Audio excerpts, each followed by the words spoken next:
समस्त दुरितक्षेत्रा श्री पार्वती परमेश्वर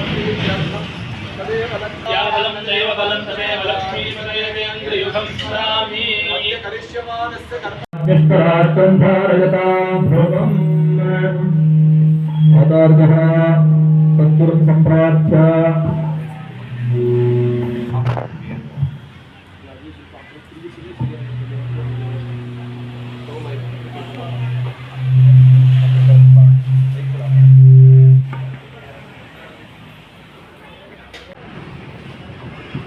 ओम शुभे शोभने मुहूर्ते अद्य ब्रह्मणः द्वितीया परार्थे श्रीशेषवीतश्वेत वराह कल्पे वैवस्वत मन्वन्तरे कलियुगे प्रथमे पादे जम्बू द्वीपे भारत वर्षे भरत खंडे मेरोः दक्षिणे पार्श्वे गंधकारण्ये अस्मिन् शताब्दे वर्तमाने व्यवहारिके प्रभवादि षष्ठी संवत्सराणां मध्ये इदानीं श्रीमते मंगलकरा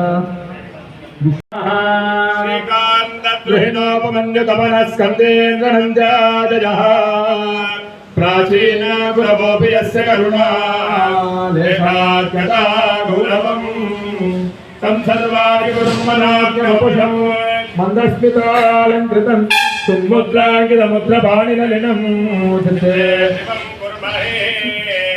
सदाशिवसमारम्भां शङ्कराचार्यमध्यमाम् आचार्यपर्यन्तां वन्दे गुरुपरम्पराम् पवित्रं धत्वा ऋभ्यास्तहस्ते नमसो भजत्या मित्रं देवं मित्रधेयन्नोऽस्तु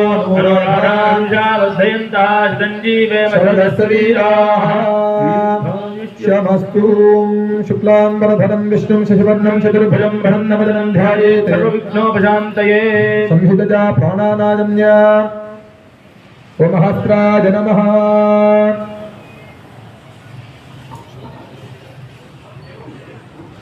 ममोपात्ता समस्ता दुर्दक्षेद्वारा श्री पार्वती परमेश्वर प्रीत्यर्थं पूर्वोक्त संकल्पित प्रकारेण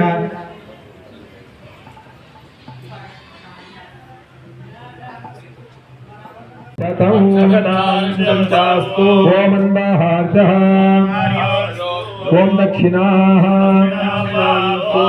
बहुदोदं अस्त्रादे बहोर्मनद्यग्ने बृहस्पतिरुत्थामदानि शक्नोति जग्विश्वे देवास्सोक्तवाजपृथिविमातं मामाहितोऽसेर्मधुमनिष्ये मधुजनिष्ये मधुवक्ष्यामि मधुमदिष्यामि मधुमतीन्द्रेभ्यो वाचमुद्यासुगोषुश्रोषेण्यां मनुष्येभ्यस्तं मा देवा अवन्तु शोभाजीवितरो मनस्समाधीगता समाहितमधस्मः भवन्तः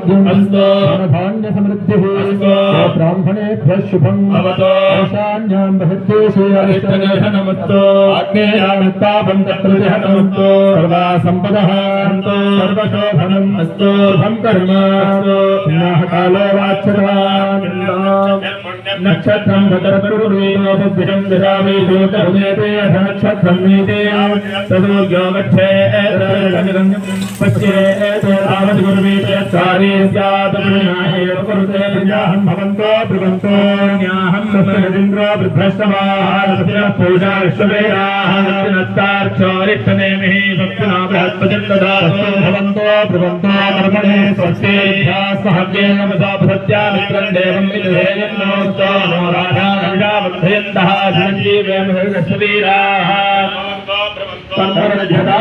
समृद्धिः पुण्याः समृद्धिः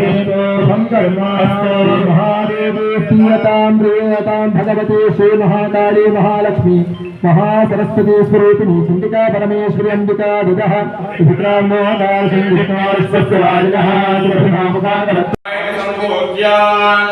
ओम सत्याजातं प्रपद्यामि सत्याजाताय वै नमो नमः हरे हरे नाथ हरे भगवत्तमां भगवद्भवाय नमः ಆಯ್ತಾಯ್ತು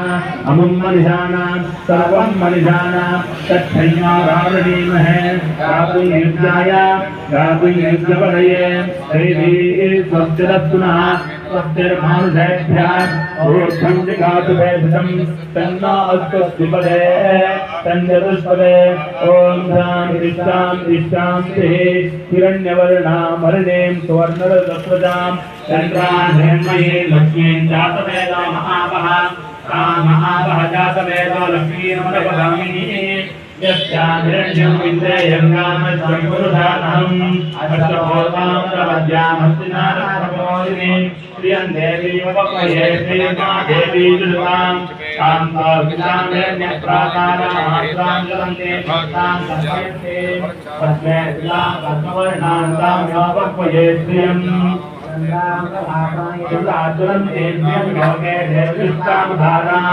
तां भक्तिनीमें शरणमहं प्रपद्ये लक्ष्मीर्मेण शरणां प्राङ्गणे आदित्यवर्णे सर्वोदिधातो वनस्पतिस्तौ विन्दः तस्य फलान्तकुसामदन्तु मायान्तराया च भाग्या अलक्ष्मीः वै त्वां देवधनकेति श्रवणनाथः राजभोगस्य राष्ट्रैर्निर्निर्मुद्धिं ददातु मे शक्तिपासामलान्ये कामलक्ष्मीर्नादयामिनम् अभाविमहमत्यन्तसर्वानन्दमेन्द्रहात् कन्धद्वारान्तराधुरादित्यवृक्षाङ्गरीषिणीः ईश्वरीं सर्वभूतानां काम्योपक्वये स्नेयम् मनसक्काममापूतं वाचः सत्यमधीमहि श्रीश्रेतायशः कर्तमेन प्रजाभूता भीसंभवकर्तमा तच्छन्यो रावणीमहे नवीयज्ञाय गातुं यज्ञपदये देवी स्वस्तिरस्तुनः स्वस्तिर्मानुषेभ्यः ऊर्ध्वं जिगातु भेषजं तन्नो अस्तु द्विपदे तञ्चतुष्पदे ॐ शान्ति शान्ति शान्तिः सहस्रशीर्षा पुरुषः सहस्राक्षः सहस्रपात् तपोनिं विश्वतो भृत्वा अत्यतिष्ठत्तशाङ्गुलं पुरुष एवेतकं सर्वम् इदं बिन्वन्नचनको शरीरम् ब्रह्म समिद्धवत्याहुतीनाम् आगावो अस्मन्नुत भद्रमत्वन् सीदन्तु गोष्ठैरणयन्तस्मै प्रजापते पुररूपा इह स्युः इन्द्राय पूर्वीर्षसोऽधुहानाः इन्द्रो यज्ञने प्रणतेन विद्युद्धामसमप्रभां मृगपतिस्कन्धसिदां शेषणां कन्याभिकरवालकेटविदत्ताभिरासेविताम् अस्तैषत्वजलाभिकेण विजितां श्रावणगुणां कञ्जने नेत्राणां पृथिव्यात्मकायै गन्धं कल्पयामि माताधात्मकाय महापेहे पूजयामि जं मार्गात्मकाय भूतमाघापयामि ब्रह्मज्ञात्मकाय दीपं दर्शयामि मम अमृतात्मकाय अमृतोपहारं महानिवेदं निवेदयामि सर्वोपकार पूजाः समस्तदामि दुर्गासुखेन वज्रालहे च भवन्तिनो पुत्रं ब्रह्माणि वेरक्षे छायां सप्तेश्वरीरसा अहंकारं मनापत्यं रक्षणे धर्मचारिणी प्राणापानो भाव्यान् समानो दानमेवता इह कीर्तिं च लक्ष्मीं धुरारक्षदैतरे भवद्वीर्याणि वेरक्षे पुत्रान् रक्षेर्महालक्ष्मीर्भार्यां पुत्रैरवे मार्गं सेवकरे रक्षे द्वितीया सर्वतस्थिता तत्राहीनं यत्स्थानं वज्जितं कवचेन तत्सर्वं लक्ष्यमेते पापनाशिनी परमेकं रक्षे त्वयि सोमात्मनः अवतेनां पौणिच्यैत्रे प्राधिगच्छति तत्र तत्रार्थलाह तुल्य सार्वकांकः यज्ञं कामयते कामन्तं प्राप्नोदिष्टितं परमैश्वर्यं प्राप्यते भूतले पुमान् यथयोजायते मृत्युसङ्ग्रामे स्वराजः कैलाकेतुमैपोजः रावतः पुमान् इदं कृते व्याकरतं देवानामभिदुर्लभं परम्परेषु कालित्यं सद्दयान्वितः दैवी कलापमेत्यैलोक्येत्यपराजितः जीवे गणसुतं साग्रमभक्तिविवर्जितः नश्यन्ति व्याधयस्तर्वे लोकाविस्फोटकादयः स्थावरञ्जङ्गमम्बाभिचारणं आभिचाराणि सर्वाणि मन्त्रयन्त्राणि भूतले बहुधराश्चेतराश्चैवादिधराश्चोपदेशिकाः सहजापुरजाबाला शाकिनी डाकिनीता अन्तरिक्षजलाभो राडाकिन्यश्च महाबलाः सहभूतविजाता शेक्षगन्धर्वराक्षसाः ब्रह्मराक्षसवेताला कूष्माण्डा भैरवादयः नश्यन्ति दर्शनार्थस्य कवचे हरिमंस्थिते मानोन्नतिर्भवेत्राद्यस्तेजो वृत्तिपरम्परम् कीर्तिमण्डितकोटले शरीरावृतैकण्डे कृत्वातकवचम्परा यावत् भूमण्डलं तन्ते श्रीलवनकाननं तावत् चित्तजमेरिज्ञां सन्ततिर्पुत्रपौत्रे येहां देवमंस्थानं यत्रैरभिदुर्लभं प्राप्तादिकृतवानित्यं महामाया प्रकारतः कृत्यश्री महाल्वाने हरिहरप्रथमदिनं देव्या कवचं श्री देवमार्पणमस्तु ॐ नमश्चण्डिकायै अस्य श्री अगला स्तोत्रमानंदस्य विष्णुरुचिः अनुच्छन्दः श्री महालक्ष्मी देवता श्री जगदम्बा प्रीत्यर्थे देवी शांति शांति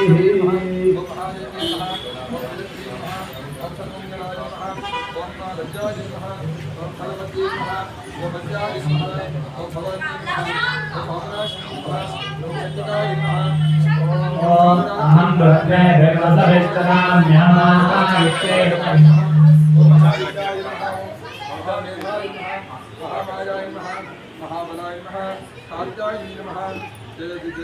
ಅವರಿಗೆ ನಮ್ಮ ಮನಸ್ಸು ಅಧೀನವಾಗಿದೆ, ಅವರ ಮೇಲೆ ನಾವು ಮೋಹಗೊಂಡಿದ್ದೇವೆ. ಮಕ್ಕಳ ಮೇಲೆ, ನಮ್ಮ ಪ್ರಿಯ ಪಾತ್ರರಾದಂತಹ ಹೆಂಡತಿ ಮೇಲೆ ಮೋಹಗೊಂಡಿದ್ದೇವೆ. ಆ ಮೋಹಕ್ಕೆ ಕಾರಣ ಯಾರು? ನಾವು ಆ ಅರಮನೆಯನ್ನು ಬಿಟ್ಟು ಬಂದಿದ್ದೇವೆ. ನನ್ನ ಪ್ರೀತಿ ಪಾತ್ರರಾಗಿರ್ತಕ್ಕಂತಹ ಪಟ್ಟದ ಆನೆ ಬಿಟ್ಟು ಬಂದಿದ್ದೇನೆ. ವಜ್ರ ವೈಢೂರ್ಯ ಧನ ಕನಕ ಮಣಿಮುಕುಟಾದಿಗಳನ್ನು ಬಿಟ್ಟು ಬಂದಿದ್ದೇನೆ. ಆದರೂ ಕೂಡ ಅವರ ಮೇಲೆ ಮೋಹ ಇದೆಯಲ್ಲ, ವಾತ್ಸಲ್ಯ ಇದೆಯಲ್ಲ, ಅದಕ್ಕೆ ಕಾರಣ ಯಾರು ಅಂತ ಹೇಳಿದಾಗ ಮಹಾಮಾಯೀತಿಜಾಂ ಭವಾನ್ ಅಂತ ಹೇಳಿ ಆ ಸುಮೇಧರ್ಷಿಗಳು ಶುರು ಮಾಡ್ತಾರೆ. ಈ ಮೋಹ ಮಾಯೆ ಅಂತಕ್ಕಂಥದ್ದು ಎಲ್ಲಿಂದ ಬಂತು? ಆ ಮಾಯೆ ಅಂದ್ರೆ ಯಾರು ಅಂತ ಹೇಳಿ ಶುರು ಮಾಡೋದೇ ಈ ಮೊದಲನೇ ಅಧ್ಯಾಯ. ಈ ಮೊದಲ ಅಧ್ಯಾಯದಲ್ಲಿ ಆ ಜಗದಂಬಿಕೆಯ ಅನೇಕ ವರ್ಣನೆಗಳನ್ನು ಮಾಡ್ತಾರೆ. ಆ ಅನೇಕ ವರ್ಣನೆಗಳನ್ನು ಮಾಡಿದ ಮೇಲೆ ಆ ಮಾಯೆ ಮೋಹ ಅಂತಕ್ಕಂಥದ್ದು ಎಲ್ಲಿಂದ ಉದ್ಭೂತರಾದ್ಲು, ಯಾರ್ಯಾರ ಮನಸ್ಸಿನಲ್ಲಿ ಯಾರ್ಯಾರ ದೇಹದಲ್ಲಿ ಮಾಯೆ ಅಂತಕ್ಕಂಥದ್ದು ಇರುತ್ತೆ ಅಂತ ಹೇಳಿದಾಗ ಅವರು ಹೇಳ್ತಾರೆ, ಈ ಮಾಯೆ ಅಂತಕ್ಕಂಥದ್ದು ಮಹಾವಿಷ್ಣುವನ್ನೇ ಬಿಟ್ಟಿಲ್ಲಪ್ಪ. ಮಹಾವಿಷ್ಣು ಯೋಗ ನಿದ್ರೆಯಲ್ಲಿ ಇರ್ತಾರೆ. ಆ ಯೋಗ ನಿದ್ರೆಯಲ್ಲಿದ್ದಾಗ ವಿಷ್ಣು ಕರ್ಣ ಮನೋದ್ಭೂತವು, ವಿಷ್ಣುವಿನ ಕರ್ಣ ಕಿವಿಯಿಂದ ಉದ್ಭೂತರಾದಂತಹ ಇಬ್ಬರು ರಾಕ್ಷಸರು, ಮಧು ಮತ್ತೆ ಕೈಟಬರೆಂಬ ರಾಕ್ಷಸರು ಜಗತ್ತಿನ ನಿರ್ಣಯವನ್ನ ಮಾಡಲಿಕ್ಕೆ ಶುರು ಮಾಡ್ತಾರೆ. ಜಗತ್ತಿನ ನಿರ್ಣಯ ಅಂತಂದ್ರೆ ಜಗತ್ತನ್ನ ಸಂಹಾರ ಮಾಡಲಿಕ್ಕೆ ಸಿದ್ಧರಾಗ್ತಾರೆ. ಆ ಜಗತ್ತಿನ ಸಂಹಾರಕ್ಕೆ ಕಾರಣ ಏನಪ್ಪಾ ಅಂತಂದ್ರೆ ಜಗತ್ತಿನಲ್ಲಿ ಸದಾಕಾಲ ಯಜ್ಞ ಯಾಗ ಜಪ ತಪ ಹೋಮಾದಿ ನಡೀತಾ ಇರುತ್ತೆ. ಆ ದೇವಾನುದೇವತೆಗಳಿಗೆ ಹವಿರ್ಭಾಗವನ್ನು ಕೊಡ್ತಾ ಇರ್ತಾರೆ. ಆ ಹವಿರ್ಭಾಗವನ್ನೇನಾದ್ರೂ ದೇವಾನುದೇವತೆಗಳು ಸ್ವೀಕರಿಸಿದ್ದೇ ಆದರೆ ರಾಕ್ಷಸರಿಗೆ ಶಕ್ತಿ ಚೈತನ್ಯ ಕಮ್ಮಿ ಆಗುತ್ತೆ, ದೇವಾನುದೇವತೆಗಳಿಗೆ ಶಕ್ತಿ ಜಾಸ್ತಿ ಆಗುತ್ತೆ. ಆ ಕಾರಣಕ್ಕೋಸ್ಕರ ಆ ಮಧುಕೈಟವರು ಬ್ರಹ್ಮನನ್ನು ಸಂಹಾರ ಮಾಡಲಿಕ್ಕೆ, ಸೃಷ್ಟಿಯನ್ನ ನಿರ್ನಾಮ ಮಾಡಲಿಕ್ಕೆ ಸಿದ್ಧರಿದ್ದಾರೆ. ಆ ಸಂದರ್ಭದಲ್ಲಿ ಎಲ್ಲ ದೇವಾನುದೇವತೆಗಳು ಕೂಡ ಸೇರಿ ಆ ಮಹಾಮಾಯಿಯಾಗಿರ್ತಕ್ಕಂತಹ ಜಗದಂಬಿಕೆಯನ್ನು ಪ್ರಾರ್ಥನೆ ಮಾಡ್ತಾರೆ. ಅಮ್ಮ, ನೀನು ನಿನ್ನ ಮಾಯಾರೂಪದಲ್ಲಿ ವಿಷ್ಣುವನಲ್ಲಿ ಅಡಗಿಕೊಂಡಿದ್ದೀಯಾ, ವಿಷ್ಣುವನಲ್ಲಿ ಲೀನಾಗಿದ್ದೀಯಾ. ಆ ವಿಷ್ಣುವನಲ್ಲಿ ಲೀನವಾಗಿರ್ತಕ್ಕಂತಹ ನೀನು ಹೊರಗಡೆ ಬಂದದ್ದೇ ಆದರೆ ವಿಷ್ಣು ಎಚ್ಚರಗೊಳ್ಳುತ್ತಾರೆ. ವಿಷ್ಣು ಎಚ್ಚರಗೊಂಡಾಗ ಆ ಮಧು ಮತ್ತೆ ಕೈಟವರನ್ನು ಸಂಹಾರ ಮಾಡಬಹುದು ಅಂತ ಹೇಳಿ ಎಲ್ಲರೂ ಸೇರಿ ದೇವಿಯನ್ನ ಪ್ರಾರ್ಥನೆ ಮಾಡ್ತಾರೆ. ಆ ಪ್ರಾರ್ಥನೆಗೆ ಅನುಗುಣವಾಗಿ ಜಗದಂಬಿಕೆಯು ಪ್ರತ್ಯಕ್ಷವಾಗಿ ರಸರೂಪದಲ್ಲಿ ದರ್ಶನ ಕೊಡ್ತಾರೆ. ವಿಷ್ಣುವಿನ ಕಿವಿ, ಕಣ್ಣು, ಮೂಗು, ಬಾಯಿ ಇತ್ಯಾದಿಗಳಿಂದ ರಸರೂಪದಲ್ಲಿ ದರ್ಶನ ಕೊಟ್ಟಾಗ ಆ ವಿಷ್ಣು ಎಚ್ಚರಗೊಂಡು ಮಧು ಮತ್ತೆ ಕೈಟವರನ್ನ ಪಂಚವರ್ಷ ಸಹಸ್ರಾಣಿ 5,000 ವರ್ಷಗಳ ಕಾಲ ಆ ಮಧು ಮತ್ತೆ ಕೈಟವರ ಜೊತೆ ಯುದ್ಧ ಮಾಡುತ್ತಾರೆ ಮಹಾವಿಷ್ಣು. ಆ ಯುದ್ಧ ಸಂದರ್ಭದಲ್ಲಿ ಮಹಾವಿಷ್ಣುವಿನ ಜಯಸಾಧನೆ ಆಗುತ್ತೆ. ಆ ಜಯಸಾಧನೆ ಹೇಗಪ್ಪ ಅಂತಂದ್ರೆ ಆ ಮಧು ಮತ್ತೆ ಕೈಟವರನ್ನ ಮತ್ತೆ ದೇವಿ ಮೋಹಗೊಳಿಸ್ತಾಳೆ. ಈ ಮೋಹ ಯಾರನ್ನು ಕೂಡ ಬಿಡೋದಿಲ್ಲ. ಹಾಗಾಗಿ ಆ ಮೋಹಗೊಂಡಂತಹ ಮಧು ಮತ್ತೆ ಕೈಟವರು ವಿಷ್ಣು ಹತ್ರ ಹೇಳ್ತಾರೆ, ವಿಷ್ಣು ನಾನು ನಿಮಗೆ ಶರಣಾಗತರಾಗಿದ್ದೇವೆ. ಇದುವರೆಗೂ ಕೂಡ ನಾನು ಯುದ್ಧ ಮಾಡ್ತಿದ್ದೆ, ಆ ಯುದ್ಧದಲ್ಲಿ ನಾನು ಯಾವುದನ್ನು ಕೂಡ ಮನಸ್ಸಲ್ಲಿ ಇಟ್ಕೊಂಡಿಲ್ಲ, ನೀನು ಏನು ಹೇಳ್ತೀಯೋ ಅದನ್ನ ನಾನು ಕೇಳ್ತೀನಿ ಅಂತೇಳಿ ಮಧು ಮತ್ತೆ ಕೈಟವರು ಆ ವಿಷ್ಣು ಹತ್ರ ಶರಣಾಗತರಾಗ್ತಾರೆ. ಆ ಶರಣಾಗತರಾಗಿದ್ದ ಕಾರಣ ಏನು? ಮಾಯೆ ಹಾಗೂ ಮೋಹ. ಆ ಮಾಯೆ ಮೋಹದಿಂದ ಮೋಹಿತರಾಗಿರ್ತಕ್ಕಂತಹ ಆ ಮಧು ಮತ್ತೆ ಕೈಟವರು ವಿಷ್ಣು ಹತ್ರ ಹೇಳ್ತಾರೆ, ಏನಂತ, ನೀನ್ ಏನೇ ಹೇಳ್ತೇನೆ ಅಂತ ಕೇಳಿದಾಗ, ಆವಾಂ ಸಹಿನ ಯತ್ರೋರ್ವಿ ಸಲಿಲೇನ ಪರಿಕೃತ, ಅಂದ್ರೆ ನೀವು ನನ್ನ ಬಳಿ ನೀವು ಸಂಹಾರರಾಗಬೇಕು, ನನ್ನಿಂದ ನೀವು ಸಂಹಾರಗೊಳ್ಳಬೇಕು ಅಂತೇಳಿ ವಿಷ್ಣು ಹೇಳಿದಾಗ ಆ ವಿಷ್ಣುವಿಗೆ ಮಧು ಮತ್ತೆ ಕೈಟವರು ಹೇಳ್ತಾರೆ, ವಿಷ್ಣು ನೀನು ಹೇಳಿದಂಗೆ ನಾವು ಕೇಳ್ತೀವಿ, ಆದ್ರೆ ಎಲ್ಲಿ ನೀರಿಲ್ಲವೋ ಅಲ್ಲಿ ನಮ್ಮನ್ನು ಸಂಹಾರ ಮಾಡು ಅಂತೇಳಿ ಮಧು ಮತ್ತೆ ಕೈಟವರು ಪ್ರಾರ್ಥನೆ ಮಾಡ್ಕೊತಾರೆ. ಆ ಪ್ರಾರ್ಥನೆಯಂತೆ ಮಹಾವಿಷ್ಣು ತನ್ನ ತೊಡೆಯ ಮೇಲೆ ಆ ಮಧು ಮತ್ತೆ ಕೈಟವರನ್ನ ಸಂಹಾರ ಮಾಡ್ತಾರೆ. ಆ ಸಂಹಾರ ಮಾಡಿದಂತಹ ಮೊದಲನೇ ಅಧ್ಯಾಯವೇ ಈ ಮಹಾಕಾಳಿ ಚಂಡಿಕೆಯ ಅಧ್ಯಾಯ. ಈ ಮೊದಲ ಅಧ್ಯಾಯದಲ್ಲಿ ಮಹಾಕಾಳಿ ಚಂಡಿಕೆಯನ್ನು ಮನಸಾರ ಪ್ರಾರ್ಥನೆ ಮಾಡಿಕೊಂಡು ಮನುಷ್ಯರಿಗೆ ಬೇಕಾಗಿರ್ತಕ್ಕಂತಹ ಸಕಲ ಕಾರ್ಯ ಸಿದ್ಧಿ ಏನನ್ನು ನಾವು ಪ್ರಾರ್ಥನೆ ಮಾಡ್ಕೋತೀವೋ ಆ ಪ್ರಾರ್ಥನೆಯ ಫಲ ನಮಗಾಗಬೇಕು. ಮತ್ತೆ ಆ ಸಪ್ತಶತಿ ಚಂಡಿ ಅಧ್ಯಾಯ ಫಲ ನಮಗೆ ಸಿಗಬೇಕು. ಆ ಚಂಡಿ ಯಜ್ಞ ಮಾಡುವಂತಹ ಯೋಗ್ಯ ಫಲ ನಮಗೆ ಪ್ರಾಪ್ತಿಯಾಗಬೇಕು ಅಂತೇಳಿ ಪೂರ್ಣಾಹುತಿ ಆಗುವವರೆಗೂ ಕೂಡ ಮಹಾಕಾಳಿ ಚಂಡಿಕಾಯಿ ನಮಃ ಅಂತೇಳಿ ಪ್ರಾರ್ಥನೆ ಮಾಡ್ಕೊಳ್ಳಿ. ಈ ಅಂಬಿಕೆಗೆ ಪ್ರೀತಿಕರವಾಗಿ ಕಪಿತ್ಥ ಫಲ ಅಂದ್ರೆ ಬೇಲದ ಹಣ್ಣನ್ನ ಪೂರ್ಣಾಹುತಿಯಾಗಿ ಸಮರ್ಪಣೆ ಮಾಡಲಾಗ್ತದೆ. ಹರಹರ ನಮಃ ಪಾರ್ವತಿ ಪತಯೇ.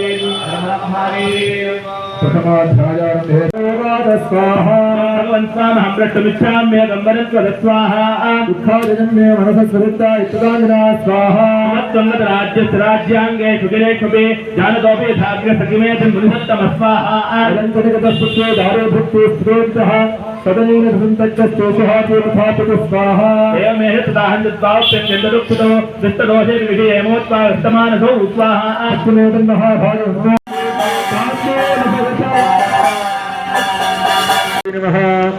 ओम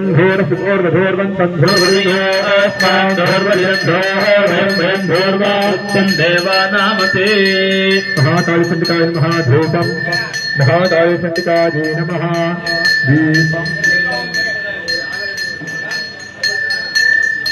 महाकाली चंडिकाय नमः धूपम महाकाली चंडिकाय नमः फलताम्बूलं निवेदयामि निवेद्यानन्तरं आत्मनीलं समर्पयामि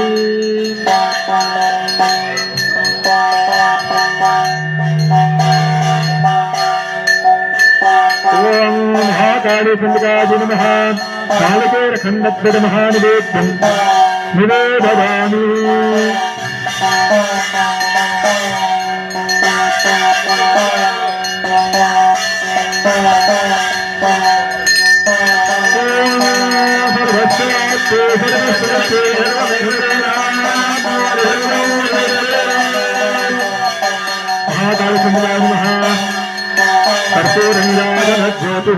निराजनानन्तरं आत्मनीदं समर्पयामि दिक्रक्षां धारयामि महाकाली माता की जय जलहोमेन भगवते मधुदेवनिग्रह प्रकटादिने चतुरधिकशतमन्त्रात्मका प्रथमाध्याय देवता श्री महाकाली चंडिका प्रगता ಮಧು ಮತ್ತು ಕೈಟವರನ್ನ ಸಂಹಾರ ಮಾಡಿ ಜಗತ್ತಿಗೆ ಈ ಭೂ ವೈಕುಂಠದಲ್ಲಿ ದಿವ್ಯ ಸೌಭಾಗ್ಯವನ್ನ ದಯಪಾಲಿಸತಕ್ಕಂತಹ ಮಹಾಕಾಳಿ ಚಂಡಿಕೆಯನ್ನು ಕುರಿತು ಜಯಕೋರವನ್ನ ಜಯಘೋಷವನ್ನ ಹೇಳಬೇಕು. ಅಂದ್ರೆ ಎಲ್ಲ ದೇವಾನು ದೇವತೆಗಳನ್ನ ಸೇರಿ ಆ ಮಧು ಮತ್ತು ಕೈಟವರ ಸಂಹಾರ ಆದ್ಮೇಲೆ ಜಯಘೋಷವನ್ನ ಹೇಳ್ತಾರೆ. ಅಮ್ಮ, ನೀನು ನಮ್ಮ ಅಣತಿಯಂತೆ ನಮ್ಮ ಪ್ರಾರ್ಥನೆಯಂತೆ ಮಧು ಮತ್ತು ಕೈಟವರನ್ನ ಆ ಮೋಹಿತವಾಗಿರ್ತಕ್ಕಂಥ ವಿಷ್ಣುವಿನ ಸಹಿತವಾಗಿ ಸಂಹಾರ ಮಾಡಿದ್ದೀಯ. ನಿನಗಾಗಿ ಈ ಜಯಘೋಷವನ್ನು ಅಂತೇಳಿ ಆ ಭೂ ವೈಕುಂಠದಲ್ಲಿ ಕೈಲಾಸದಲ್ಲಿ ಹೇಳ್ತಾರೆ. ಹಾಗೆ ಕೂಡ ಈ ಭೂ ವೈಕುಂಠದಲ್ಲಿ ದೇವಿನ ಪ್ರಾರ್ಥನೆ ಮಾಡಿಕೊಂಡು ಜಯಘೋಷವನ್ನು ಹೇಳುವಂಥದ್ದು. ಜಯ ಮಹಾಕಾಳಿಗೆ ಜಯ ಜಯ ಮಹಾಕಾಳಿ ಜಯ ಜಯ ಹಾರಿಣಿ ಹಾರಿಣಿ ಸಕಲದಾರ್ ಭದ್ರಪ್ರಭೇ महादेव शिवाय नमः प्रदत्ते भद्राय नियतात्मजा महालक्ष्मी चंडिकासनाय नमः महालक्ष्मी चंडिकामूर्तये नमः अक्षसक्परशं गणेशपुरुषं पद्मं धनस्कुंडिका दण्डं शक्तिमशं च कर्मजलजं घण्टां सुराभाजनं पाशुदर्शने दधिदेवस्ते प्रसन्नाननं सेवे सेरि भवर्तिनीमिह महालक्ष्मीं सरोजस्थितां श्री महालक्ष्मी चंडिका देवीच्छे नमः आवास्य योनि नमस्कार बुद्धांग प्रदर्श्यार्घ्यं नत्वा ओम ह्रीं महालक्ष्मी चंडिका देवीच्छे स्वाहा अथ होमदेव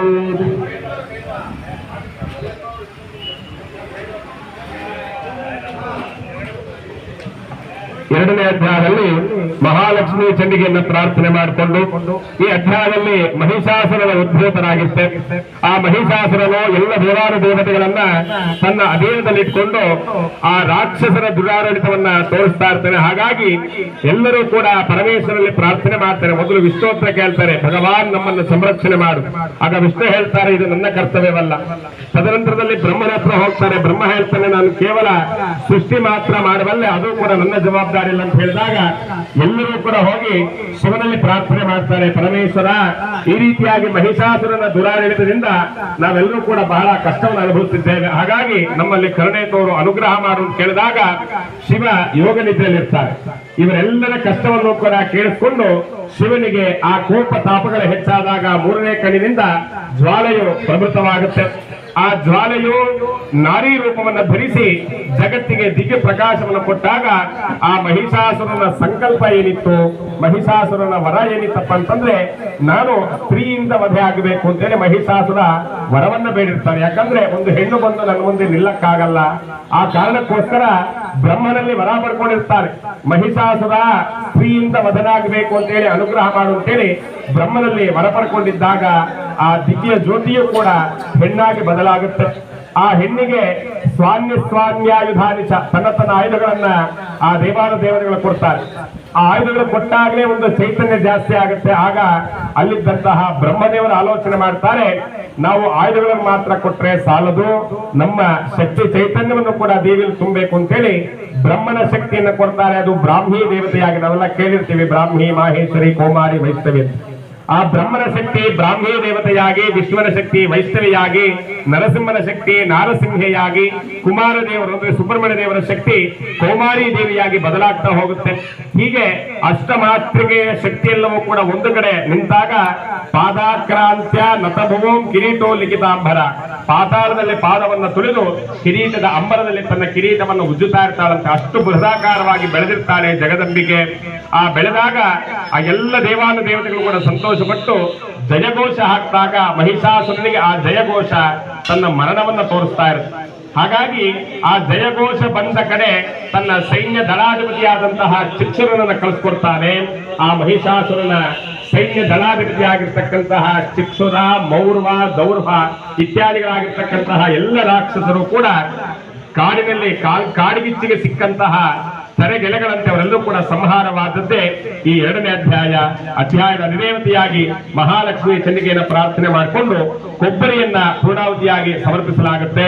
ಪೂರ್ಣಾವತಿ ಆಗುವವರೆಗೂ ಕೂಡ ಮಹಾಲಕ್ಷ್ಮಿ ಚಂಡಿಕಾಯ ನಮಃ ಅಂತೇಳಿ ಪ್ರಾರ್ಥನೆ ಮಾಡ್ಕೊಳ್ಳಿ. ಓಂ ನಮಃ ಚಂಡಿಕಾಯ ದಿವಾಕರ ಸ್ವಾಹ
ಮಹಿಷಾಸುರ ದಳಾಧಿಪತಿಯಾಗಿರ್ತಕ್ಕಂತಹ ಅನೇಕ ರಾಕ್ಷಸನ್ನ ಸಂಹಾರ ಮಾಡಿ ಜಗತ್ತಿಗೆ ಅನುಕೂಲವನ್ನು ಮಾಡಿಕೊಟ್ಟಂತಹ ಮಹಾಲಕ್ಷ್ಮಿ ಚಂಡಿಕೆಯನ್ನ ಪ್ರಾರ್ಥನೆ ಮಾಡಿಕೊಂಡು ಜಯಘೋಷವನ್ನು ಹೇಳುವಂಥದ್ದು.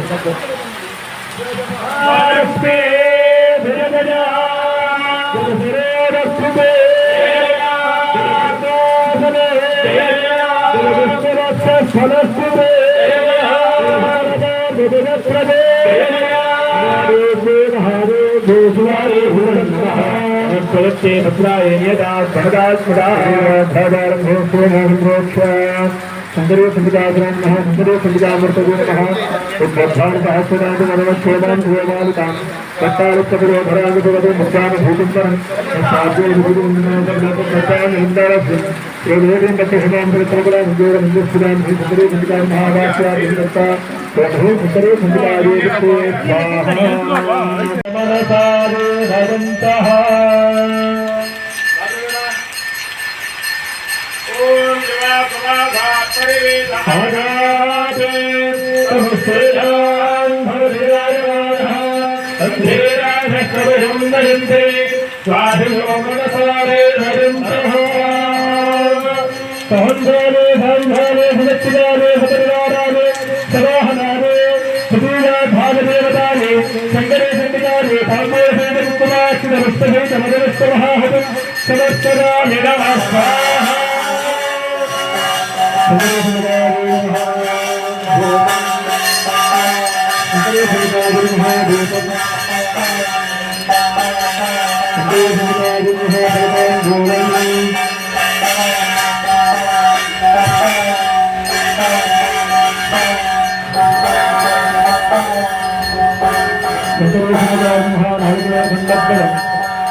अनेन भगवती चतुष्चत्वारिं सन्मन्त्रात्मजा अहिंसासुरविग्रह प्रकटादिनी शंकर संहिता प्रभटा ಮಹಿಷಾಸುರನ ವಧೆಯನ್ನು ಮಾಡಿರ್ತಕ್ಕಂತಹ ಶಂಕರಿ ಚಂಡಿಕೆಯನ್ನು ಪ್ರಾರ್ಥನೆ ಮಾಡಿಕೊಂಡು ಜಯಘೋಷವನ್ನು ಹೇಳುವಂಥದ್ದು. ಅರವಿಂದಸ್ತಿದೆ ಜಗದಂಧಾಂತರಸ್ತಿದೆ ಮಹಿಷಾಸುರವಧೆ ಜಗರಧಾರೂಢೆ सकलकार जगदप्रभे महादेव देवदेव सुतम नमः नमस्ते भक्त्यादि नियता प्रणदास्मदा ಆ ಯುದ್ಧಕ್ಕೆ ಬಂದು ತನ್ನ ಮಾಯಾ ರೂಪದಿಂದ ದೇವಿಯನ್ನ ಅನೇಕವಾಗಿ ಹಿಂಸೆ ಮಾಡಿಸಿದ್ದಾರೆ. ಕೆಲವೊಂದು ಸಂದರ್ಭದಲ್ಲಿ ಮಹಿಷ ರೂಪದಲ್ಲಿ, ಕೆಲವೊಂದು ಸಂದರ್ಭದಲ್ಲಿ ಪ್ರಾಣಿಯ ರೂಪದಲ್ಲಿ, ಕೆಲವೊಂದು ಸಂದರ್ಭಗಳಲ್ಲಿ ದೇವಿಯ ಸಿಂಹದಂತೆ ಅವತಾರವನ್ನು ತಾಳಿ ಆ ದೇವಿಗೆ ನಾನಾ ರೀತಿಯಾಗಿರ್ತಕ್ಕಂತಹ ಘಾತವನ್ನು ಮಾಡ್ತಿದ್ದಾಗ ದೇವಿ ಆ ಮಹಿಷಾಸುರನ ಶಿರಸ್ಸಿನ ಮೇಲೆ ಕಾಲಿಟ್ಟಾಗ ಆ ಕಾಲಿಟ್ಟಂತಹ ಜಾಗವು ಮನುಷ್ಯಾಗಿ ಅಂದ್ರೆ ಮಹಿಷನ ರೂಪವನ್ನು ಬಿಟ್ಟು ಮನುಷ್ಯ ರೂಪವನ್ನು ತಾಳುತ್ತೆ. ಕಾಲಿಡದೇ ಇರತಕ್ಕಂತಹ ಭಾಗವು ಮಹಿಷನಾಗಿ ತಾಳುತ್ತೆ. ಆ ಮಹಿಷನು ಮನುಷ್ಯನು ಸೇರಿದಂತಹ ಮಹಿಷಾಸುರನ ವಧೆ ಈ 3ನೇ ಅಧ್ಯಾಯದಲ್ಲಿ ಆಗುತ್ತೆ. ಹಾಗಾಗಿ ಶಂಕರಿ ಚಂಡಿಕೆಯ ಮನಸಾರ ಪ್ರಾರ್ಥನೆ ಮಾಡಿಕೊಂಡು ಈ ಶಂಕರಿ ಚಂಡಿಕೆಯ ದಿವ್ಯಾನುಭವದಿಂದ ಸಂಕರೋತಿ ಶಂಕರಿ ಜೀವನದ ಶುಭ ಕೈಂಕರ್ಯಗಳ ಪ್ರಾಪ್ತಿಯಾಗಬೇಕು. ಅಂದ್ರೆ ಹೋದಂತಹ ಎಲ್ಲ ಕಡೆಯಲ್ಲೂ ಕೂಡ ಸದಾಕಾಲ ಒಂದು ಜಯ ಸಾಧನೆಯನ್ನು ಅಂಬಿಕೆ ಮಾಡಿಕೊಳ್ಳಿ ಅಂತೇಳಿ ಶಂಕರಿ ಚಂಡಿಕಾಯ ನಮಃ ಅಂತ ಪ್ರಾರ್ಥನೆ ಮಾಡಿ ವಿಶೇಷವಾಗಿ ಮಧುಪುಷ್ಪವೆಂಬ ಚಿಟ್ಟೆ ಹೂವನ್ನ ಪೂರ್ಣಾವತಿಯಾಗಿ ಸಮರ್ಪಣೆ ಮಾಡಲಾಗ್ತದೆ. ಶಂಕರಿ ಚಂಡಿಕಾಯ ನಮಃ ಅಂತೇಳಿ ಪೂರ್ಣಾವತಿ ಆಗುವ ಪ್ರಾರ್ಥನೆ ಮಾಡಿಕೊಳ್ಳಿ.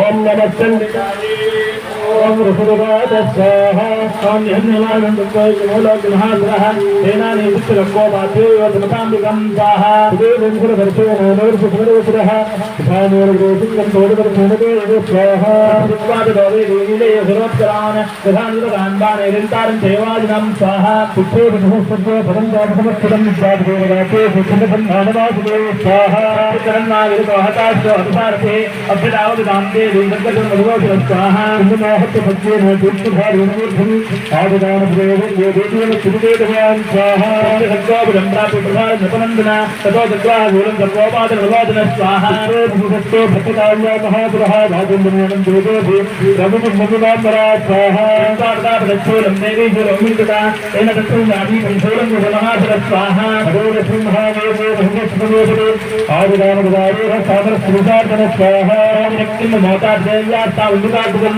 ಸಂಸಾರಾಭಿರತಾಂಭೋ ಮೋಪಪ ಪಾದಯಾಮಾಭಿರಿಕ್ತವಾಂ ಸ್ವಾಹ ಅದಾಂ ಸತ್ಯಮಿ ಭಜತಾಂ ವಿಶ್ವಾದ್ರೇ ಅಪಸಮನ್ವಿತಃ ಶಿಕ್ಷೋಪತಾಮರಸ್ಯೋಲಂ ಭಾಭಾಣೇ ಸುಪುತಾತ್ಮ ಸ್ವಾಹ ಜನ್ಮಸ್ಸಮತ್ಸರ್ವಂ ಮಾಂತರೇ ಸ್ಫುಟಃ ಬಾಹುರಿಕ್ಷೇಣ ಯುದೇವೇನೋಪಿ ಪ್ರಚಾರಣಾ ಸ್ವಾಹ ಭಗವಾನೋಪಗಸ್ತೇತೆ ಭಕ್ತಾನ್ನಾಗಾನ್ ಮಹೋನ್ನತೆ ಭಾಗೇತಿ ಸಂಬದ್ಧೆ ಪ್ರಹಾರೇ ಹೃದಾರಣೇ ಸ್ವಾಹ ವೇದಾರ್ಥಮತ್ತಪಿಬತ್ತುಮಗಾರಿಣ ಕಳಪ್ರಹಾರನಗಿರಕ್ಷಾಮರ ಸಬಲಕೃತಂ ಸ್ವಾಹ ವೇದಗ್ರಸ್ತನೇ ದೇವ್ಯ ಶಿಲಾವೃಕ್ಷಾದ ಬೃಹತಃ ಸಂಪನ್ನಸುತರು ಸೂತಾಕರಾಲ ಸುಗದಾಪದ ಸ್ವಾಹ ಬುದ್ಧಗದಾಪಾಣೇ ದೇವಳವಾಣಾಗೋತಂ ಭಾಸ್ಕರಂ ಬಿಂದು ಬಾಣೇನ ಬಾಣೇಷ್ಟಾಂ ರಂಧನಾಂತಕಂ ಸ್ವಾಹ ವಿಕಾಸಮಿತ್ರವೇದಂ ಸ್ವಾತಭೇದತಮಹಾಹನಂ ಸಂಗತಭೇದೋ ನಾಮಧಾರಮಣೇಶ್ವರಂ ಸ್ವಾಹ ನಾಗಾಯ ಪಾದಯಾಮಾಧವೇಶ್ವರಃ ತತ್ತುರಂತರ್ಮುಖಂತೋ ಘೋಷರೇ ನಿನ್ನೇವ ಆಮೇಲೆ ಆದಾಗ ದೇವಿಯನ್ನ ಸ್ತುತಿ ಮಾಡ್ತಾರೆ. ಇದಕ್ಕೆ ಚಕ್ರಾದ ಸ್ತುತಿ ಅಂತ ಹೆಸರು. ಆ ವಾಕ್ಯ ಪ್ರಾರಂಭದಲ್ಲೇ ಬರುತ್ತೆ, ಚಕ್ರಾದಯ ಸುರಗಣಾನ್ಹತೇತಿವೇದ್ಯೇ ಅಂದ್ರೆ ಸುರರ ಆ ಒಂದು ಶಕ್ತಿ ಸಾಮರ್ಥ್ಯವನ್ನು ಹೆಚ್ಚಿಸತಕ್ಕಂತಹ ನಿನಗೆ ನಾವು ಶರಣಾಗತರು ಅಂತೇಳಿ ಈ 4ನೇ ಅಧ್ಯಾಯದಿಂದ ಪ್ರಾರಂಭ ಮಾಡಿ ಆ ದೇವಾನುದೇವತೆಗಳು ನಮಸ್ಕಾರವನ್ನ ಮಾಡ್ತಾ ಹೋಗ್ತಾರೆ. ಹಾಗಾಗಿ ಈ 4ನೇ ಅಧ್ಯಾಯವು ಚಕ್ರಾದಿ ಸ್ತುತಿ. ಚಕ್ರರು ಅಂತಂದ್ರೆ ಇಂದ್ರಾದಿ ಲೋಕಪಾಲಕರು. ಆ ಇಂದ್ರಾದಿ ಲೋಕಪಾಲಕರಿಂದ ಹಿಡಿದು ಎಲ್ಲರೂ ಕೂಡ ದೇವಿಗೆ ಶರಣಾಗತರಾಗ್ತಾರೆ ಈ 4ನೇ ಅಧ್ಯಾಯದಲ್ಲಿ. ಉದಾಹರಣೆಗೆ ಈ ಐಗಿರಿ ನಂದಿನಿ ಮಹಿಷಾಸುರ ಮಂದಿರ ಸ್ತೋತ್ರಗಳು ಬಂದಿರತಕ್ಕಂಥದ್ದು ಕೇಳಿರಬಹುದು. ಈ ಅಧ್ಯಾಯವು ಬರೋದಕ್ಕೆ ಮುಂಚೆ ಈ ಅಧ್ಯಾಯದಲ್ಲೇ ಆ ಮಹಿಷಾಸುರ ಮಂದಿರ ಸ್ತೋತ್ರ ಬಂದದ್ದು. ಹಾಗಾಗಿ ಆ ಮಹಿಷ ಮರ್ದಿನಿಯಾಗಿರ್ತಕ್ಕಂತಹ ದೇವತೆಯನ್ನು ಕುರಿತು ಈ 4ನೇ ಅಧ್ಯಾಯ ಪ್ರಾರಂಭ ಆಗುತ್ತೆ. ಜಯ ಸಾಧನೆಯನ್ನು ಮಾಡಲಿ ಅಂತೇಳಿ ದೇವಿಯಲ್ಲಿ ಪ್ರಾರ್ಥನೆ ಮಾಡಿಕೊಂಡು ಅವಳಿಗೆ ಪ್ರೀತಿಕರವಾಗಿರ್ತಕ್ಕಂತಹ ಅಡಿಕೆಕಾಯನ್ನ ಪೂರ್ಣಾವತಿಯಾಗಿ ಸಮರ್ಪಣೆ ಮಾಡಲಾಗುತ್ತೆ. ಹೋಮ ಆಗುವವರೆಗೂ ಕೂಡ ದೇದುರ್ಗಾಯಿ ನಮಃ ಅಂತೇಳಿ ಪ್ರಾರ್ಥನೆ ಮಾಡಿ. ಓಂ ನಮಃ ಓಂ ವಿಶ್ವವಾದ ಸ್ವಾಹ ಸುರಗಣಾನಿ ಸದೇತವೇ ದೇವ ಸುಂದರಾಕನುರಾರಕಲೇ ಪದೇಶ ಸಂತಸ್ತುಮುತ್ತಮತನಂದ್ರ ಸುರೋಧನಾಂಶ ವಾಕ್ಯಸ್ಥ ಹರ್ತಕುಲಗೋಗಮದಾರದೇಹ ಸ್ವಾಹ ಜಗರಾತ್ಮಶಕ್ತ್ಯಾನಿಶ್ಚೇಷದೇವನ ಶಕ್ತಿ ಸಮೂಹಮೂರ್ತ್ಯ ಕಾಮಂಬಿಕಾಮುಷದೇವ ಮಹರ್ಷಿ ಪೂಜ್ಯಾಂ ಭಕ್ತ್ಯಾಂಸಾತ್ಮವಿಧಾನ ಶುಭಾಂಸಾನ ಸ್ವಾಹ ಭಗವಾನಂತೋ ಸಿಂಹಾಹರಸ್ತೇವತ್ತು ಪರಂಪರಂತ ಸ್ವಾಹ ಗುರುನಾಂ ಭುವನೇಶ್ವರೇ ಪಾಪಾತ್ಮನಾಂ ಗೃಹ್ಯಾಂ ಹೇಷುಪುತ್ರೇ ಸದಾಂ ಕುಲಜನಸಪ್ರಗೋಚನಜ್ಜಾತಾಂ ಪಾನತಾಸ್ಮಪರಿಪಾಲೇ ದೇವಿಶ್ವಂ ಸ್ವಾಹ ಚಿಂತನೆ ಗೋವಿಂದಾದಿವೇರುನ ಸುರಕ್ಷಿತಕಾರಭೂರಿ ಕುಂತಾಹವೇ ಸುಗತಾಮತವಾದಿಗಾಮಿ ಸರ್ವೇಷು ಸುರವೇತಕವಾದಿಗೇಷು ಸ್ವಾಹ ಸಮಸ್ತಜಗದಾಂತಗುಣಾಭಿದೋಷೇ ಮಧ್ಯಾಯ ಜಯಧ್ಯಾಯವಿದಪ್ಪಿಪಾದ ಸರ್ವಾಶ್ರಿಯಾಖಿಲಮಿದಂ ಜಗದಂ ಸಭೋತಮಸ್ಯಾಗತಾಯ ಪರಮಾ ಭೂತಿಸ್ತಮಾದ್ಯಾ ಸ್ವಾಹ ಸಮಸ್ತ ಸುರತಾ ಸಮುದೇರನೇನ ಸುಪ್ರಯಾದ ಸಕಲೇಷು ಶ್ರೇಷ್ಠೇಷು ಸ್ವಾಹ ಶ್ರೇಷ್ಠ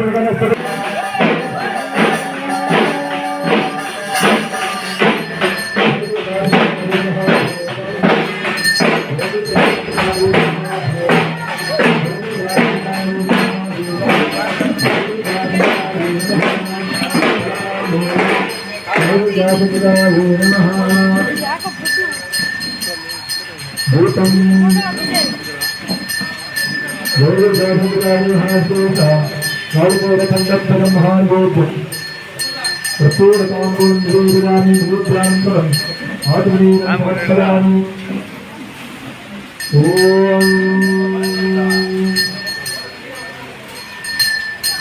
देव्यो महादेव्यो शिवाय सततं नमः नमस्ते भद्राय नियता सहता स्मता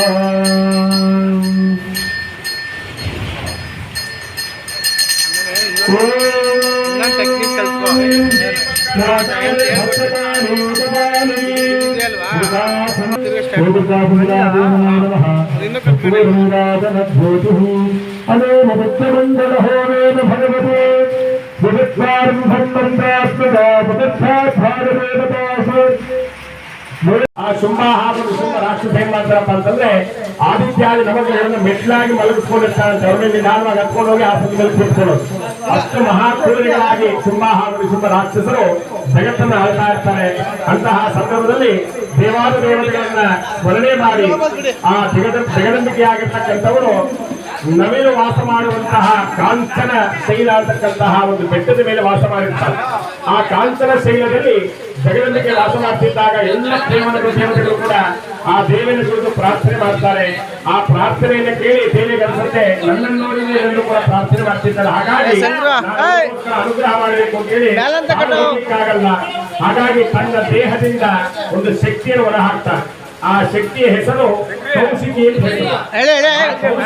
ಅದಾದ್ಮೇಲೆ ಸ್ವಲ್ಪ ಹೊತ್ತಾದ್ಮೇಲೆ ಮತ್ತೆ ಇನ್ನೊಂದು ಹೆಸರು ಬರುತ್ತೆ ಮಹಾಕಾಳಿ. ಯಾಕಪ್ಪ ಅಂತಂದ್ರೆ ಅವಳ ದೇಹ ಕಾಳಿ ಕರಾಳ ವದನ, ಅವಳ ನಾಲಿಗೆ ಉದ್ದಗಲವಾಗಿರುತ್ತೆ, ದೇಹ ಕಪ್ಪಾಗಿರುತ್ತೆ, ಸ್ತ್ರೀರತ್ನ ಮತಿಚಾರವಾಗಿ ಅಂತ ಅವಳ ಹೆಸರು ಶಾಸ್ತ್ರ ಉಲ್ಲೇಖ ಮಾಡುತ್ತೆ.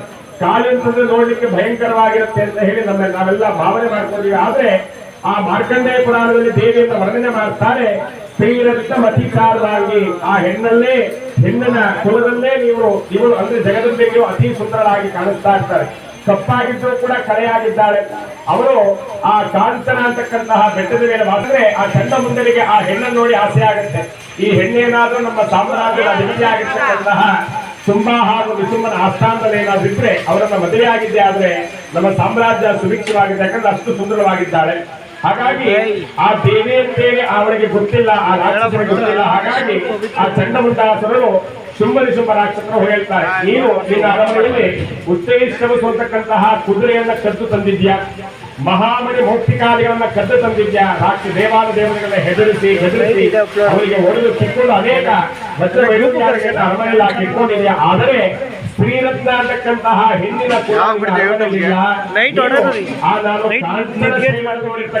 ಹೆಣ್ಣನ್ನ ಮದುವೆ ಆಗಬೇಕು ಅಂತ ಹೇಳಿ ಆ ಶುಂಭ ಹಾಗೂ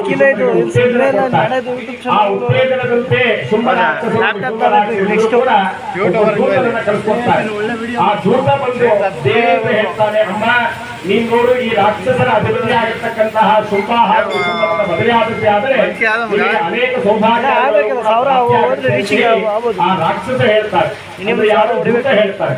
ಆ ದೂತ ಹೇಳಿದಾಗ ಅಮ್ಮನವ್ರು ಹೇಳ್ತಾರೆ, ಯೋಮಾಂ ಜಯತಿ ಸಂಗ್ರಾಮೇ ಯೋಮೇ ದರ್ಪಂ ಯಪೋಹತಿ.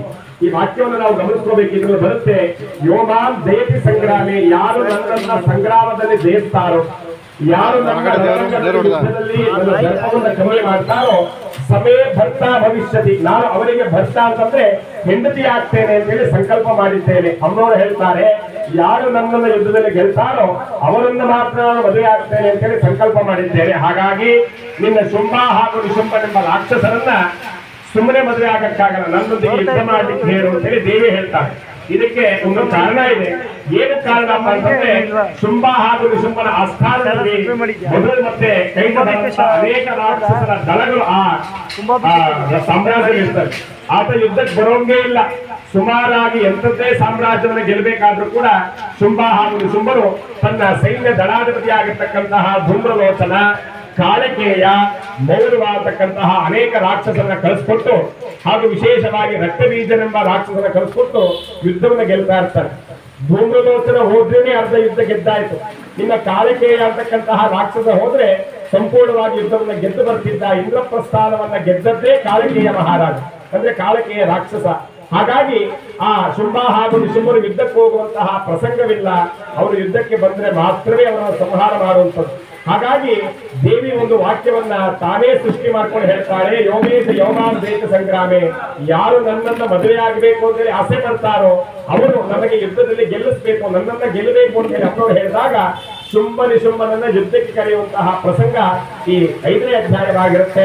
5ನೇ ಅಧ್ಯಾಯದ ಅಧಿದೇವತೆಯಾಗಿ ಸರಸ್ವತಿ ಚಂಡಿಕೆಯನ್ನು ಮನಸಾರ ಪ್ರಾರ್ಥನೆ ಮಾಡಿಕೊಂಡು ಎಲ್ಲ ಮಕ್ಕಳಿಗೂ ಕೂಡ ವಿದ್ಯಾಭ್ಯಾಸ, ವಿನಯ, ಮೇಧ, ಜ್ಞಾನ, ಯಶಸ್ಸು ಪ್ರಾಪ್ತಿಯಾಗಬೇಕು. ಈ ರಾಜ್ಯ ಸುಭಿಕ್ಷವಾಗಬೇಕಾದ್ರೆ ವಿದ್ಯೆಯ ಸ್ಥಾನ ಬಹುದತ್ತವಾಗಿ ಬೆಳೆಯಬೇಕು ಅಂತೇಳಿ ದೇವಿಯಲ್ಲಿ ಪ್ರಾರ್ಥನೆ ಮಾಡಿಕೊಂಡು ದಾಳಿಂಬೆ ಹಣ್ಣನ್ನ ಪೂರ್ಣಾವತಿಯಾಗಿ ಸಮರ್ಪಿಸಲಾಗುತ್ತೆ. ಇಲ್ಲಿಂದ ಅನೇಕ ವಿಚಾರಗಳನ್ನ ಹೇಳ್ತಾ ಹೋಗ್ತಾರೆ. ದೇವಿಯನ್ನು ಮನಸಾರ ಪ್ರಾರ್ಥನೆ ಮಾಡಿ ಸರಸ್ವತಿ ಚಂಡಿಕಾಯಿ ನಮಃ ಅಂತೇಳಿ ಪ್ರಾರ್ಥನೆ ಮಾಡಿ. ಓಂ ನಮಃ ಚಂಡಿಕಾಯ. ಓಂ ಸಹಕಾನ ಸದನಾಸುರ ಸ್ವಾಹಾ. ೂರ್ದಾಂ ತದ್ದುರಿಕಾಂತಸೇಂದವಂ ಕೋವೇರಹೃದಯಾಮ್ಯ ದಿರಕ್ಕಾದೇ ವೃಣಸಿದ ಸ್ವಾಹಾ. ಆದೇ ಭಗ ನರಸಿಂಹ ಸಕಲರ ಮುಖರ್ಮತಾ ಭಗವಾನ್ ಭೋಗ ಪುತ್ರ ಜಾತ್ರಾಸ್ತ ಸ್ವಾಹಾ. ಶಾಸ್ತ್ರಾಭ್ಯಾಂ ಸರ್ವೇಲ್ಲಾರುತಾಃ ಮಹಾಸದಾಭ್ಯಾಂ ರಾಮದೇವಿ ಸಂತೋತ್ಯಪರಾಜಿತಾಂ ಸ್ವಾಹಾ. ಸದಾ ಸ್ವಾತಂತ್ರ್ಯ ತೋತಾಪ ಪುತ್ರ ಸ್ವಾಹಾ. ಭಗವಾನ್ ಮುಖ್ಯಾಮಿ ದಕ್ಷಿಣಾ ಪರಮಾತ್ಮ ಸ್ವಾಹಾ. ಇಂದೇ ವಾಯುವಂ ತನ್ನರೇಶ್ವರಂ ದೇವಸೂತ್ರದೋ ದೇವಿ ನಿತ್ಯಮಾಯಾಂ ದರ್ಶನ ಸ್ವಾಹಾ. ನಮೋ ದೇವತೆ ಮಹಾದೇವ.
पद्मकोशे कथे चूडामणिस्मथा बालामुखेन कक्षालाभेत्या सर्वसंहृतो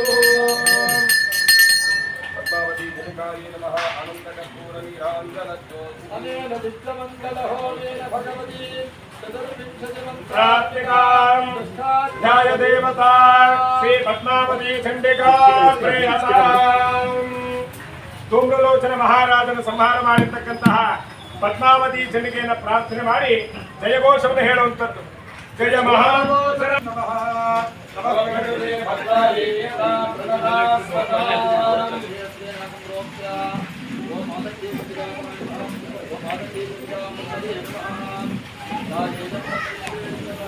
ವಾಕ್ಯ ಬರುತ್ತೆ.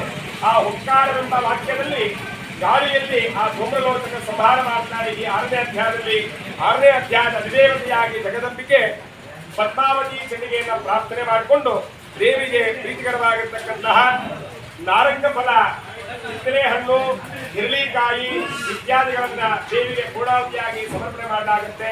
ಆ ಪದ್ಮಾವತಿ ಚಂಡಿಕೆಯನ್ನ ಪ್ರಾರ್ಥನೆ ಮಾಡಿಕೊಂಡು ಪದ್ಮಾವತಿ ಪದ್ಮಕೋಶೆ ಕಫೆ ಚೂಡಾಮಣಿ ಸ್ಥಿತ ಅವಳನ್ನ ಪ್ರಾರ್ಥನೆ ಮಾಡಿದ್ದಾದ್ರೆ ಚೂಡಾಮಣಿ ಎಂಬ ಸೌಭಾಗ್ಯವನ್ನು ಕೂಡ ಪ್ರಾಪ್ತಿಯಾಗಿ ಮನುಷ್ಯನ ಸಂಪತ್ತಾದಿಗಳ ಅಭಿವೃದ್ಧಿಯಾಗಿ ಅಂತೇಳಿ ಮಹಾಲಕ್ಷ್ಮಿ ಚಂಡಿಕೆಯನ್ನ ಆ ಪದ್ಮಾವತಿ ಚಂಡಿಕೆಯನ್ನ ಪ್ರಾರ್ಥನೆ ಮಾಡಿಕೊಳ್ಳಿ. ಓಂ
ಅನೇನ ದಿವ್ಯಮಂಗಳ ಹೋಮೇನ ಭಗವತೆ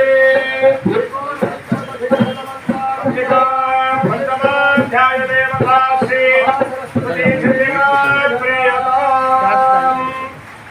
ಶುಂಭ ಹಾಗೂ ನಿಶುಂಭರ ಸಂಹಾರಕ್ಕಾಗಿ ದೂತನೊಂದಿಗೆ ಸಂವಾದ ಮಾಡಿರ್ತಕ್ಕಂತಹ ಸರಸ್ವತಿ ಚಂಡಿಕೆಗಾಗಿ ಈ ವೈಕುಂಠದಲ್ಲಿ ಜಯಘೋಷವನ್ನು ಹೇಳುವಂಥದ್ದು. ಸರಸ್ವತಿ ಜಯ ಜಯ ಪ್ರಭೇ ಜಯ.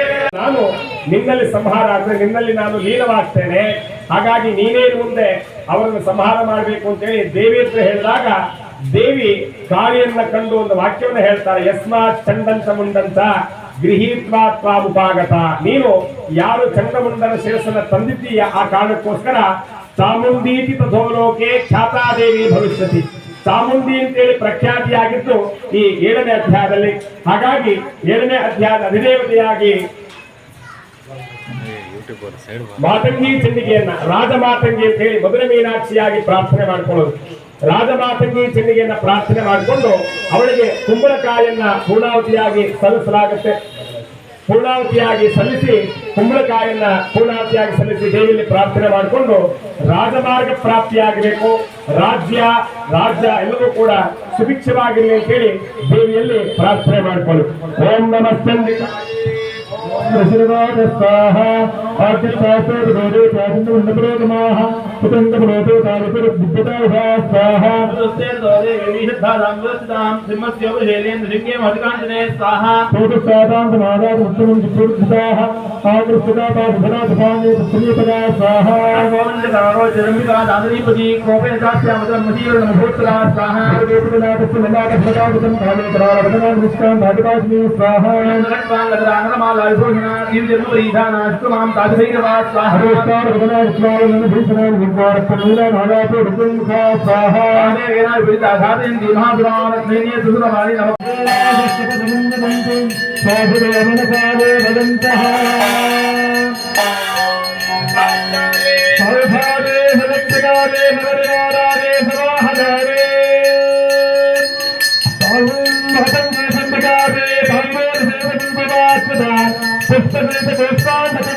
अनेन विद्यमंगलहोमेन भगवती सप्तमाध्याय देवता श्री मातंगी चंडिका प्रभुता ಚಂಡಮುಂಡಾಸುರ ಸಂಹಾರ ಮಾಡಿ ಜಗತ್ತಿಗೆ ಅನುಗ್ರಹ ಮಾಡಿರ್ತಕ್ಕಂತಹ ರಾಜಮಾತಂಗಿ ಚಂಡಿಕೆಯನ್ನು ಕುರಿತು ಈ ಭೂವೈಕುಂಠದಲ್ಲಿ ಜಯಘೋಷವನ್ನು ಹೇಳುವಂತದ್ದು.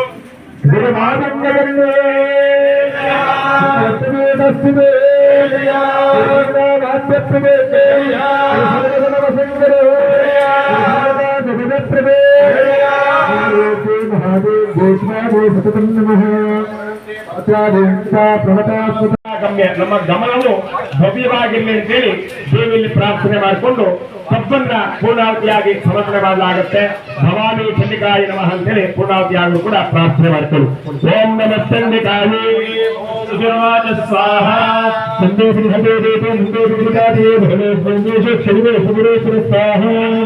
ನಕ್ಷತ್ರ ಶುಭ